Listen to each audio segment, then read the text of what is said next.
Okay, new grads, what do you need to know before you enter the workforce? That's what we're chatting about today. Welcome to the channel Leadership with Mike. On this channel, I help new managers become better leaders, and I do that with no nonsense sense, if that makes any sense. So you've graduated. First, I want to say congratulations. Whether it was a 6-month, a 1 year, a 2 year, 4 year, 10 year, whatever type of schooling you went through, you showed some grit, some determination, and you made it. Or did you? Because now you are entering the ring. This is real life stuff. This isn't, and I'm not going to say school was easy, but this is different. So you're going to want to pay attention because I'm going to help you get into that workforce nice and smooth. The first thing I want you to know is that you need to be humble. Listen, you may have been top of your class. You may have been the cool kid. You know, like me, I'm the cool kid. I was never the cool kid. Okay, we're not going to cry about me right now. You may have been the cool kid. You may have been in with all the professors and everybody just loved everything that you did. This is work now, baby. We are going to learn by getting smacked in the face. I'm pretty sure it was Mike Tyson that said everybody has a plan until they get punched in the face. That's what work is compared to school. You gained a lot of theory. You gained a lot of understanding of what it should be. But be humble enough to know that that is not the real world. That is not what life and work is going to bring to you. So be humble and don't be afraid to ask that old crusty guy in the corner for a little help so you can get your feet wet properly. Next, I know you can learn. You graduated, so you had to learn something. Learning doesn't stop when you get your certificate, your diploma, your whatever piece of paper that says you did it. The learning doesn't stop there. So you need to be willing to learn. You need to get this new job. You need to enter the workforce with an open mind and a willingness to learn. You know that grumpy bastard in the corner? That is your wealth of knowledge.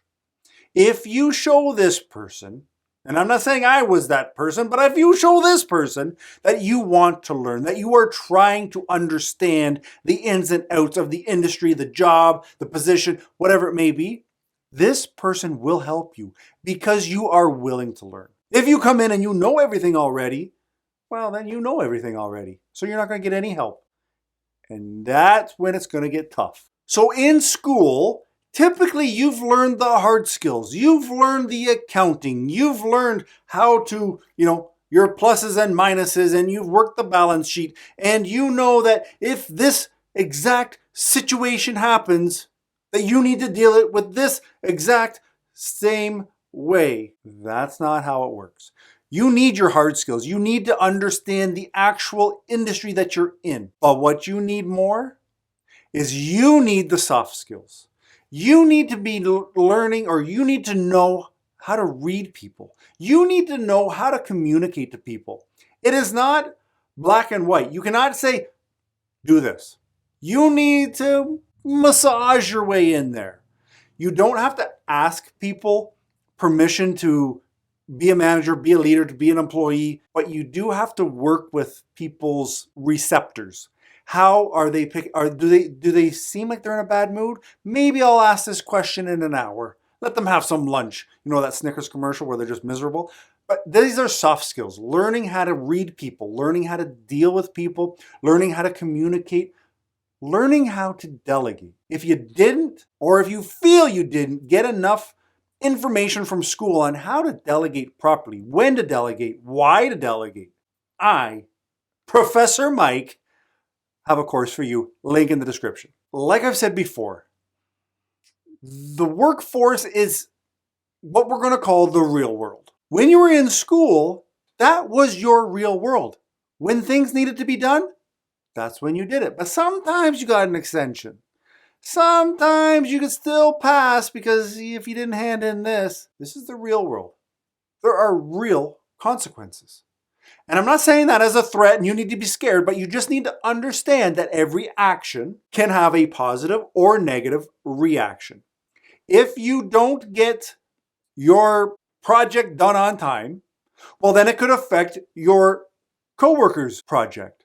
And if they can't get their project done on time because you didn't get your project done on time, then the boss has to go to the client and say, we're not done on time. And then the client has to put back their advertising campaign because you didn't do your job. I'm not saying this has ever happened, and I'm not saying that it works exactly like this, but you are responsible for something. And there's a reason you're responsible for it. So you need to make sure that you understand there's a job to be done and I need to do it. Do you need to be pulling all-nighters? I don't think so. I mean, if you're a lawyer, apparently that's par for the course, but if you're not, I mean, you have to be making sure you have that work-life balance, but you have to do that with the understanding that work is assigned to you and there are consequences if it's not done. The next thing as a recent grad that you need to understand before you get into the workforce, you need to be ready to step up. What I mean by that is you need to, I'm not saying you need to kiss ass and you need to be a brown noser and you need to be up to your boss and be like, oh, what can I do next? What can I do next? Nobody likes that guy. Nobody. Me, specifically. I don't like that guy. What I do like is somebody who's willing. Hey, John, I've got this. Can you add this to your list of things to do today? Absolutely. No problem. Nobody wants to hear some bitching and moaning from a new guy, especially somebody if they are not humble and they think that they know everything and they just graduated school. So I have all of the answers. People will bury you. But make sure now, wrap it back to you're stepping up. You're being available. You're being seen for the right reasons in the right way. And you want the extra work and you're there to help that crusty old bastard in the corner. He needs a hand. You're there to help. Not to suck ass, but to be on that I'm willing to learn. Give me more tasks. This may come across as like to your peers. They may be saying, but you don't need to work that hard. And you don't. But you're starting your career. Let's start it at full speed so that we are learning as much as we can. The more things that you know how to do, the more things you can do. With that, you get more responsibilities. And with that comes the opportunity to grow, whether professionally or personally.